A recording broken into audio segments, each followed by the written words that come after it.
vir vandag se geleentheid, breë glimlag. So altyd 'n groot geleentheid om 'n derby te wen teen United. Dit kom nooit maklik hier, ons het dit gesien. So maar jy is seker baie tevrede met jou span se vertoning. Ja, regtig, ek is trots op hulle. Hulle het vir 80 minute beklei, so mense kan regtig net bly wees daarvoor.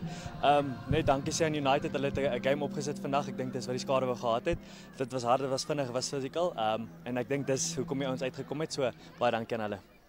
So ek weet nie of jy jou vinger kan lê op enige iets spesifiek wat Wanderers hierdie seisoen reg doen nie. Hulle het nog geen game verloor nie. Hulle het redelike diepte, voorspelers, agterspelers, ouens wat eers vandag hier was in die prentjie, nie soos Dani van der Merwe en Natie van Rensburg, ook baie dinamiese spelers wat ook opgeroep is vir die Namibiese span. So my dinge lyk goed by Wanderers, sou jy sê. Ja, ek dink ons is besig om die regte gees te skep, regte kultuur te skep, so mense wil na ons toe kom. En dit waardeer ek. Ek dink dit is nie net hierdie jaar gewees, ek dink dit is die laaste 3-4 jaar wat ons bou daaraan. So ek bly die spelers kan dit sien en mense wil kom. So ja, dit skep vir ons diepte, dit skep vir ons regte kwaliteit pool om uit te kies. Soos jy sê, Dani, Natie, hier's nog 'n paar name wat kan uitkom by ons. So ja, ek wag dat hulle aansluit en dan kan ons dit nog druk. So julle het tog wedstryde oor teen Kudus volgende naweek, dink ek, wat nommer 2 op die puntelys na julle is. Hoe sien jy daai wedstryd?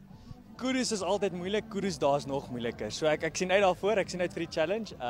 Hopelik kan ons span dit bring en regtig alles gaan gee soos wat ons vandag het, dan gaan dit interessant wees.